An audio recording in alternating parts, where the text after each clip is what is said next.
how do you get people to pay attention to your TV commercial, right? That's all you had, 30 seconds. I think that art is largely lost in this, in I'll call the digital era, where everything is based on numbers. Welcome back to another installment of the Next Gen Case Study Series. On today's episode, we have Greg Kefer, who is the Chief Marketing Officer at Raft, a leading AI-powered logistics platform transforming supply chain management. With over 2 decades of experience in technology and logistics, as well as marketing, Greg has held key roles at companies like GT Nexus and Slink, helping to drive digital transformation in complex industries. At Raft, he leads the integration of AI into the global logistics ecosystem, enabling automation, efficiency, and data accuracy across various supply chain processes, which is why we're excited to have him on the show. Greg, welcome to the program. Thanks for having me. Good to be here. Yeah, the pleasure's mine. I'm really particularly excited to get into some of the AI stuff that you're doing. I think that that's the buzz right now in the world. Yep. But before we get too far ahead of ourselves, Greg, let's have some context. I'd love to start with maybe a couple of minutes on your background, who you are, where you came from, and how you landed as the CMO at Raft.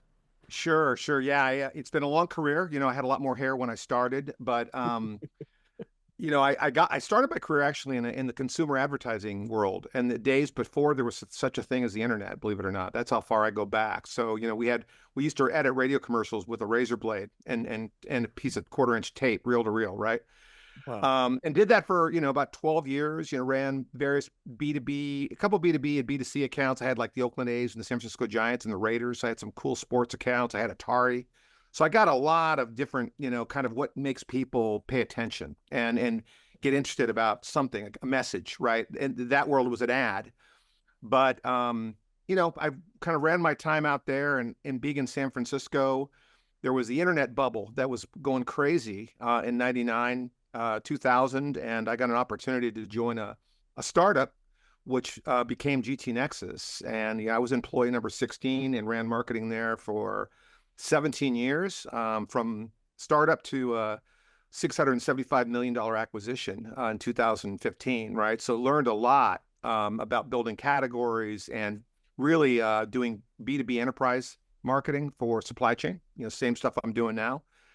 And then I've had a few CMO roles since. Went over to healthcare for a while and did some AI chatbots. Spent a little time at Slink, which was another supply chain tech startup, and found my way to Raft, where we are focused on helping big global freight forwarders. These are the guys that move the freight on behalf of the enterprises of the world, and really trying to help them kind of shed light into what is a very discombobulated manual email-based process, if you can believe that. So here I am, trying to talk to people like you and get the word out. We'll let the world know that there's an easier way.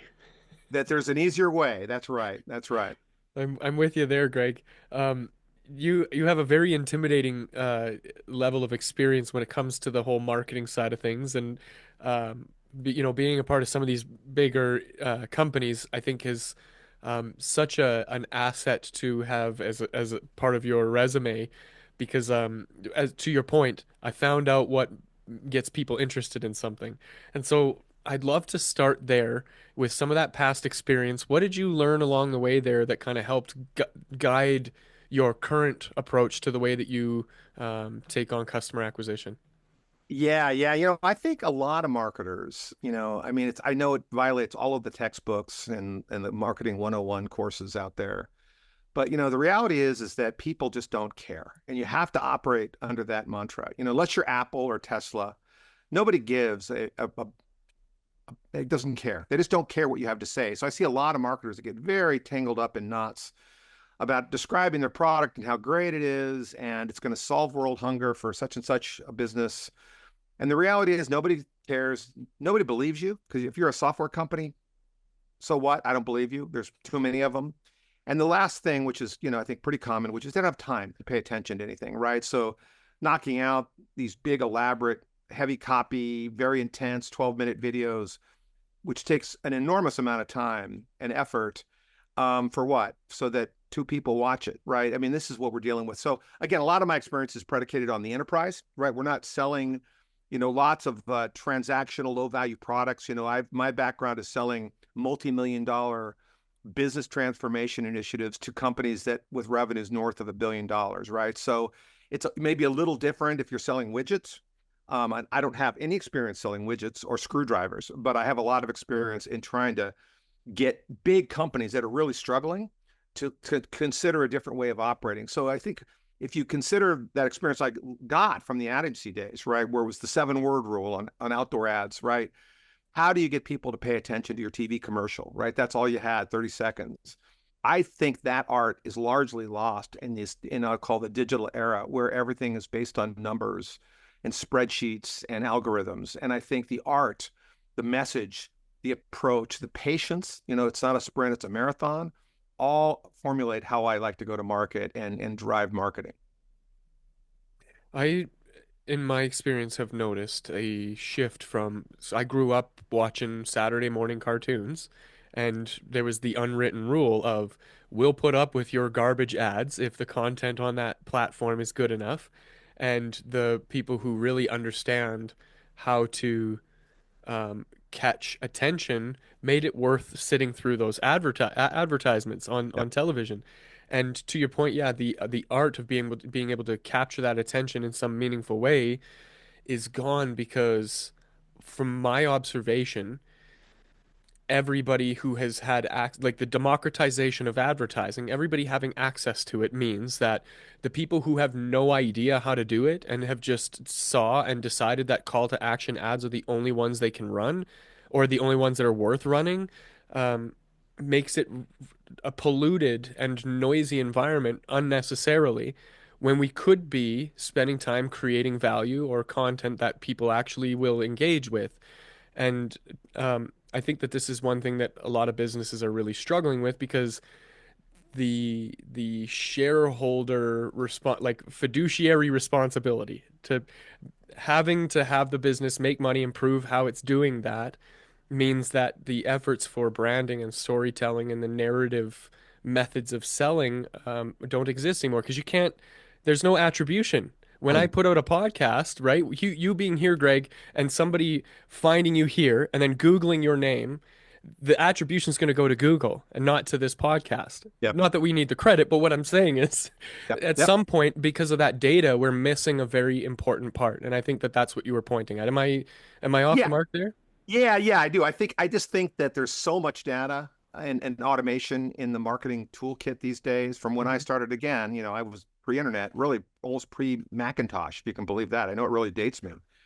Where there was a lot of effort into the art of the story and the art of the narrative and how do I get to make it interesting. I used to work for a creative director, and she used to say people don't read ads; they read things that interest them, Hmm. right? And that was a B2C thing, but I mean, we are all consumers at night. So for B2B, if you're selling, CRM software or marketing automation software or supply chain logistics software like we are, people don't want to be bombarded with jargon and acronyms and just fluffery that nobody really believes, right? So, you have to look at it through a different lens that I don't think a lot of people get. And I think that you also have to have the long game in mind, that it doesn't happen overnight. It's a marathon. And yes, you will evolve and adjust with the market. And, in our world, there's disruptions all the time, like Red Sea missile attacks or strikes in railroads and things like that.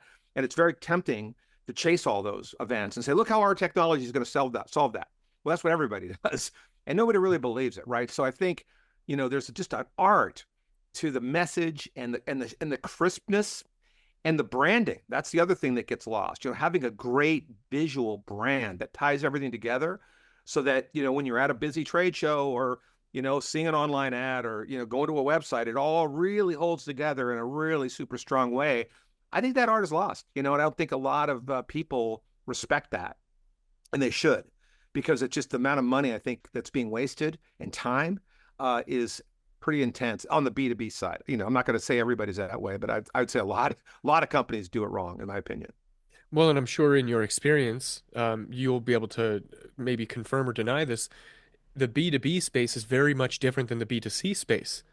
And even though, you're trying to convince consumers to buy these things based on impulse is maybe a little bit easier where you're having to build long-term relationships with bigger businesses and there's a lot of people involved and it's a big ship to steer as the cliche goes.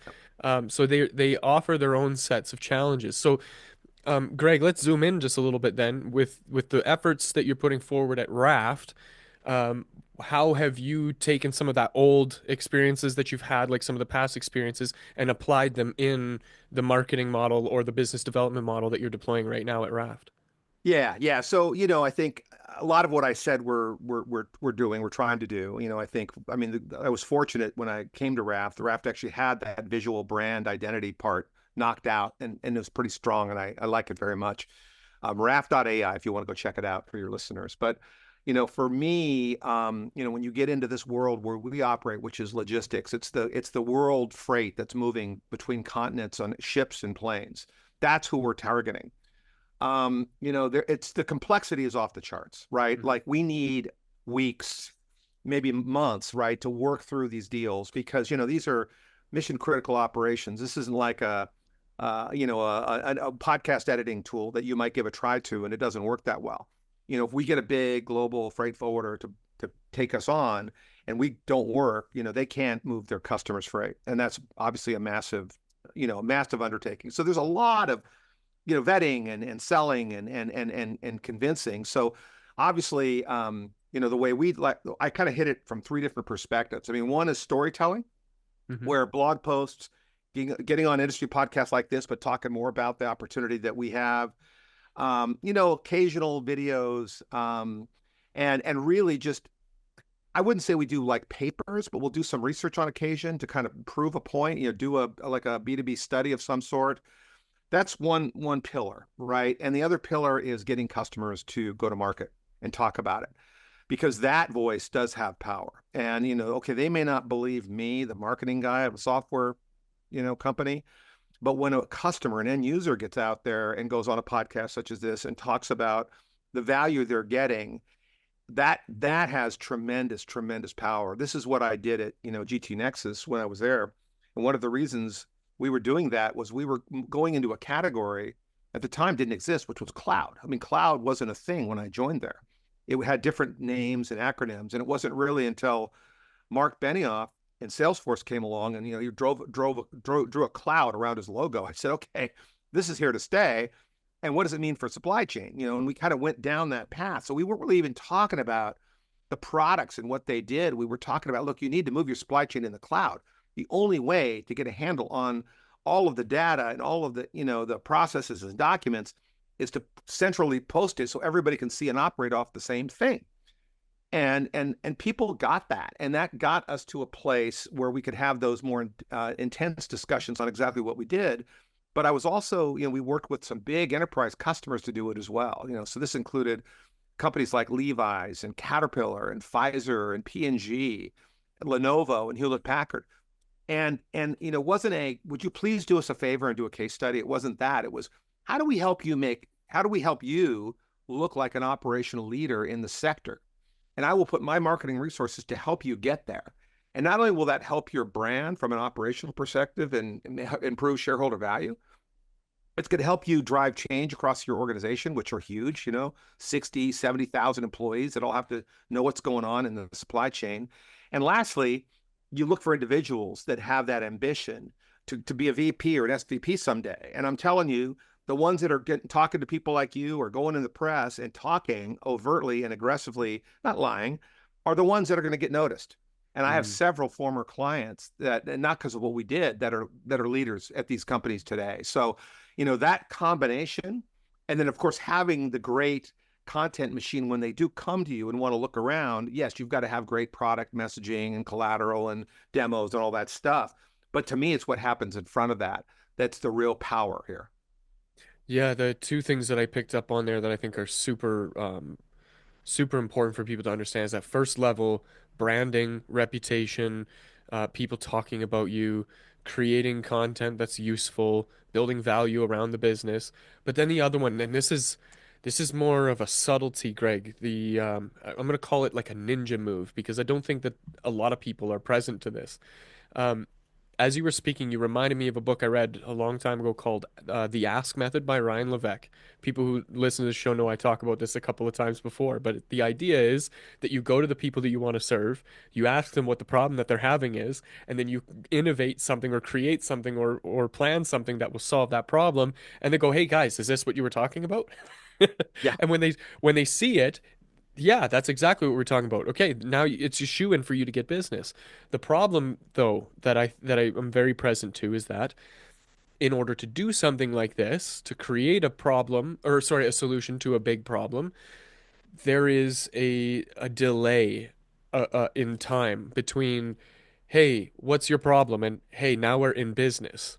And so that window, um, a lot goes on in there to keep the business running, maybe in the way of venture capitalists, venture capital, or having, an angel investor or somebody somewhere to kind of like support the team while that work happens in the background. And so this is why I think this isn't a very well-known strategy, and probably not one that people are willing to explore for that reason. So was that something that you had to address before we get too deep into it? And if it was, how did you address that? And what's some of your solutions to that challenge? Yeah, I mean, I think we more or less had that. I mean, we all of the companies I've been at had the benefit of venture capital funding, right? Okay. We had what varied stages. I mean, GT Nexus, there were several rounds over the course of many years until the company achieved profitability. I don't know, 7, 8, 9 years in. And Raft, I mean, it's public knowledge that we're a Series B company that raised $30 million last year, right? So that's our working capital, and obviously we're trying to keep the new revenue coming in and the burn to a minimum. But I do think that when you're dealing with a new market like we are, like this AI thing that everybody's kind of like, wow, holy cow, I can't believe it can write an essay or mimic a human voice or read my face. So it's kind of like very similar to what I experienced with cloud, where cloud is everyone's like, okay, cloud is good. Yeah, I could kind of see the value of using a web browser and paying as I go for software or nothing versus buying a disk and installing it and having to worry about keeping it updated, right? Because that's how it used to be, right? And everyone forgets that.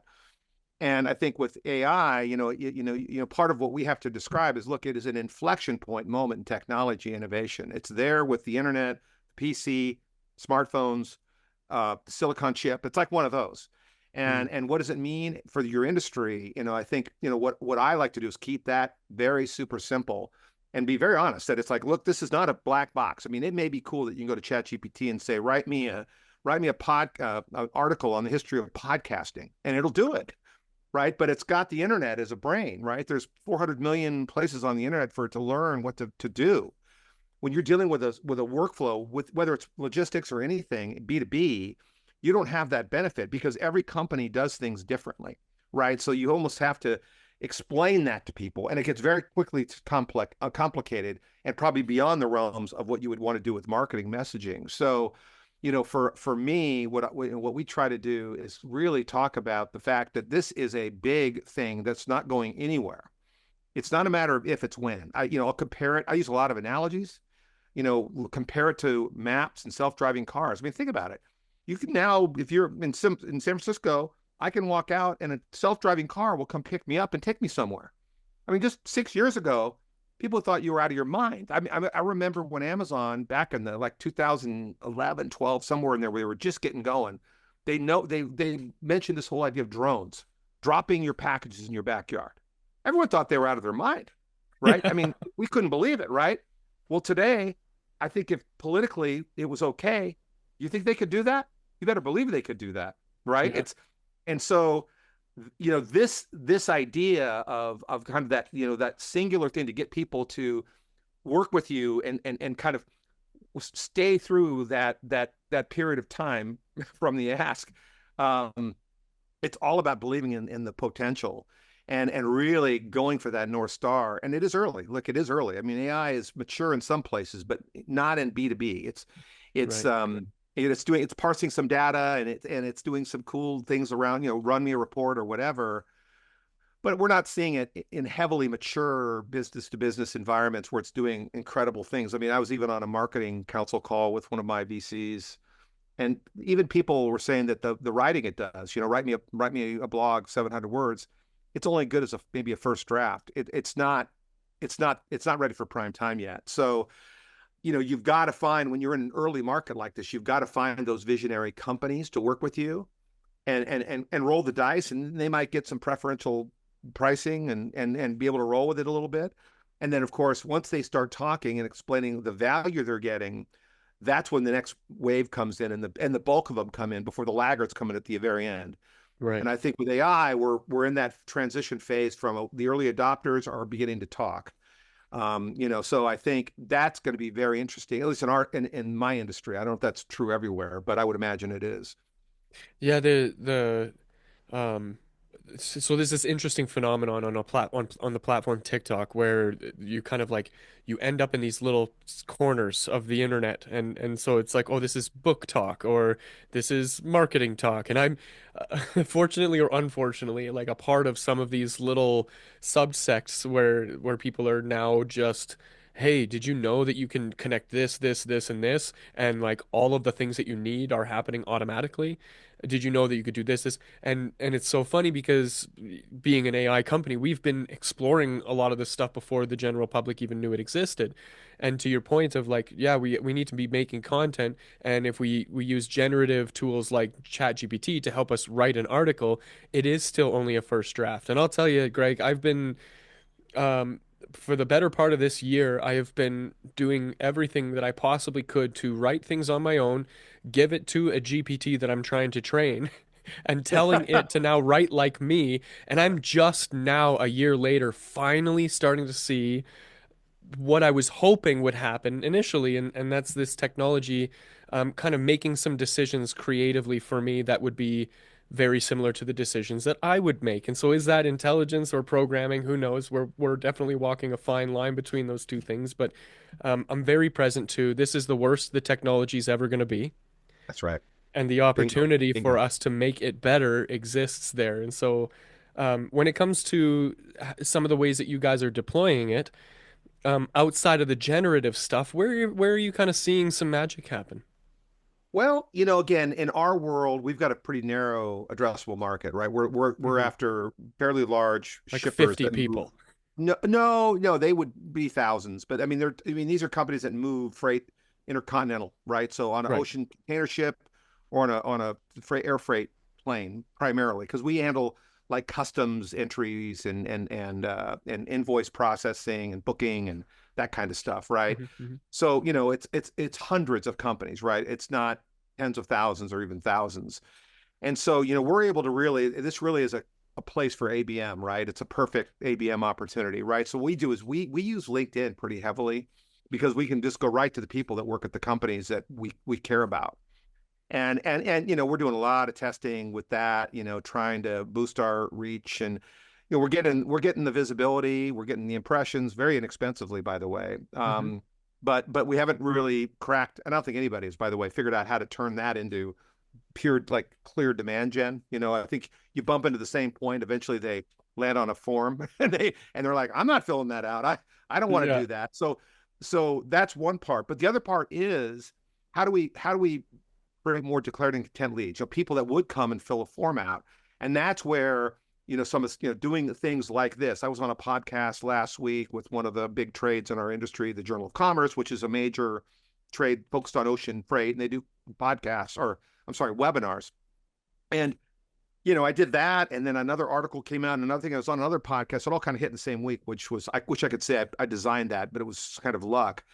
And our website heated up. We got a number of really interesting leads where people filled forms out and said, we'd like to talk to you about that stuff, which is dreamlike, right? That's way better than sponsoring something and getting a bunch of low intent leads and turning your biz dev people on them to see if you can convert them.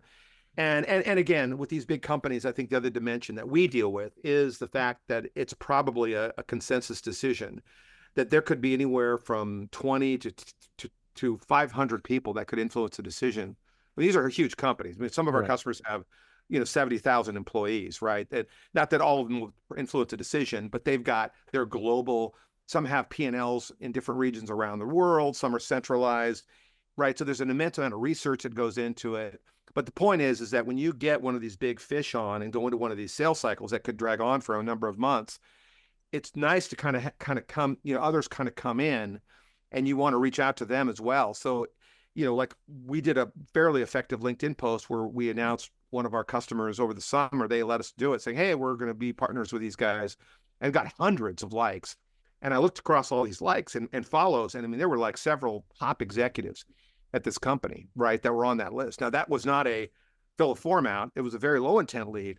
Mm-hmm. But we're going to pass those in as MQLs to our sales team. Like, you ought to call that guy up. I mean, he's the EVP of ocean freight for one of the biggest freight forwarders in the world. You ought to say, "Hey, I saw your name on LinkedIn. What do you say we catch up? I'll fill you in what we're doing," or something, right? And Right. so it's not as mathy, as if I was selling widgets and screwdrivers, right? Because we're looking for elephants and whales. But those are things that really, because it's so like high value, low volume, we're able to do some things that other marketers may not have that opportunity, right? If you're selling HR software to SMBs, your market's 100,000, 200,000, maybe a million. I think more of the fundamentals come into play there, where it's more classic, out of the textbook. So again, my bias is on the big fish, but there are a lot of companies that are chasing big fish out there. Well, and there's something to be said about the community itself, kind of all being so closely connected. I'll use this as an example. One time, this is a long time ago, I follow somebody who's fairly influential on Facebook. He's a friend of mine, and he's pretty influential in the marketing space and consulting space. And he put out a post asking for, young up and comers who were good at running ads. And I was a young up and comer who had some experience in small micro budgets, is how I put it. Yep. So I threw my hat in the ring in a comment on the post, hoping that, maybe that might open the door for a conversation with this guy. Mm-hmm. Well, it turns out that it wasn't the conversation with that guy. It was four other people who saw that I was that confident in what I said, who followed up with me in my DM saying, "Hey, I heard you're good at this thing. I need this thing. Can we do this thing?" And so it's really cool to just see that how the community or the ecosystem itself just interacts with each other and evolves into potential opportunities.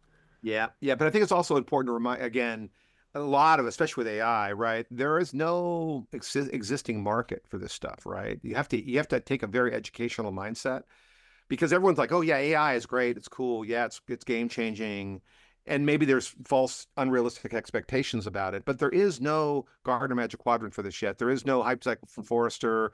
You're not in a game of, let's get up a good RFP engine, right, to respond to all the RFPs and RFIs we're going to get, right? You have to create your own RFPs and RFIs, right? Right. So you're actually creating a market that we believe is needed and necessary, and hopefully we're right. But again, that is part of the marketing too, right? Where you're an educator. So when we talk to our biz dev people, kind of our frontline inside sales people, I say, look, yes, you want to get them on a call. Yes, you want to talk about what your priorities are and all the usual stuff. Hmm. But really, what you should be doing is taking the same content that I'm doing like this, and not just me, but other execs in our company, and drip out some education to them. Say, "Hey, here's a blog about the potential of this here and da da da da."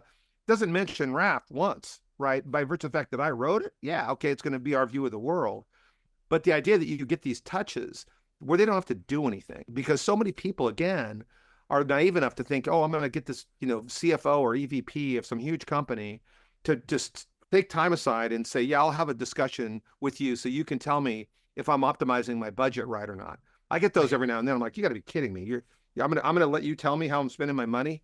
I don't think so. Right.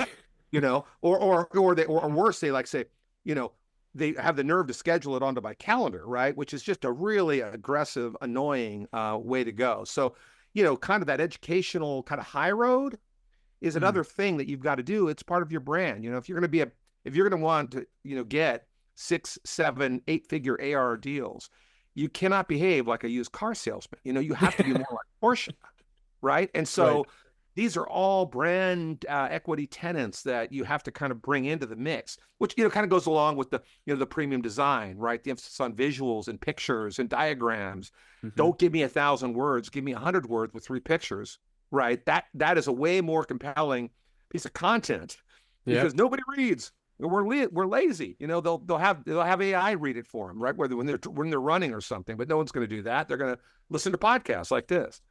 It's so funny. I have a plugin on or a Chrome extension so that if there's a long article that I need to read, I'll turn it on and it reads the article There for you go. me. There you go. See, there you go. I honestly did not. I knew there was one out there. There you go. Yeah, And I bet you know what? I'll bet you there's 100 of them too, right? there is. Right. Yeah. All equally annoying because they all have ads, and so you got to pay the 4.99 to get the good one. But it's Oh, worth it, man. It's yeah, worth it. yeah, totally, totally, right? Listen, Greg, this has been wonderful. You've been very generous with your time and your wisdom, and for that I'm grateful. To kind of wrap things up here, I wonder if we could do a quick little look forward at some of the big goals that are on the horizon. What are you guys aiming at with Raft, and how do you hope to get there? Well, yeah, just for us, it's all about growth. We're targeting a very complicated, big, huge, important industry. Hmm. Um, that operates, believe it or not, in email. Like you walk into a Walmart and you look at all that stuff on the shelves, that got there by people and opening and reading emails, believe it or not. It's still that way. So, we just got to we're going after something big. And so for us, it's really to, kind of lock down these big customers and others, not just big guys. We have small and mid-size as well. But really, for me, it's all about getting these customers successful, getting them to understand the value they're getting, so that they'll be willing to go around and talk about it in the public domain, because then that will kind of move everything to the next level. So, we're in hyper growth mode and have a lot of really great things going, and are super optimistic for next year, because I do think that the dust is beginning to settle. I think the skepticism around AI is beginning to fade a little bit. And I do think people are going to find ways to embrace it versus fear it. It's not Mm, Terminator. It's going to make your job better. It's not going to take your job. It's going to make it better. It's going to relieve you of the mundane crap you don't want to do, right? And that's how yeah. people have to look at it. And so we just have to, convey that as part of our messaging as well. So it's going to be a fun next couple of years, and like I said, it's a big market, which gets me very excited. Yeah.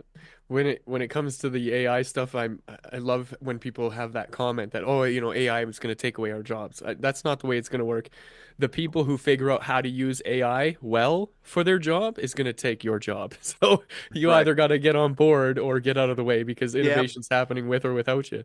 Yeah. Well, that's funny. I wrote a blog when I was consulting a little while back. I said there's going to be a whole new career path for prompt writers, right? That Yeah. whole thing you were describing about how hard it's taking you a year to really figure this out. Yeah. There's prompt writing should be a course in marketing school. I It mean, should be. right? I mean, right? I mean, why not? I mean, it's the art of writing good prompts is going to be something that it's going to be a while before machines can get that smart, right? So there Yeah. you go. That's one example. They still need us. There's still a synergy that must exist. That's right. That's right. Don't give up on the human brain, man. Yes, sir. If somebody wanted to reach out to you to pick your brain further or perhaps work with you, what's the best way for them to do that, Greg? Probably just through LinkedIn. Just find me on LinkedIn. Greg, Kefer is how you spell my last name. And, I do pay attention to that. And, or visit our website, raft.ai, and fill a form out and say, I want to talk to Greg Kefer, and it'll find me. I'm watching that. Beautiful. We'll make sure to link to that in the show notes so that people listening or watching can find you easily. On that note, if you wanted to reach out to me and my team for any of your marketing or AI needs, you can visit nextgengrowth.com. Otherwise, that's it for this episode. Thanks for joining us for this conversation, and I will see you in the next.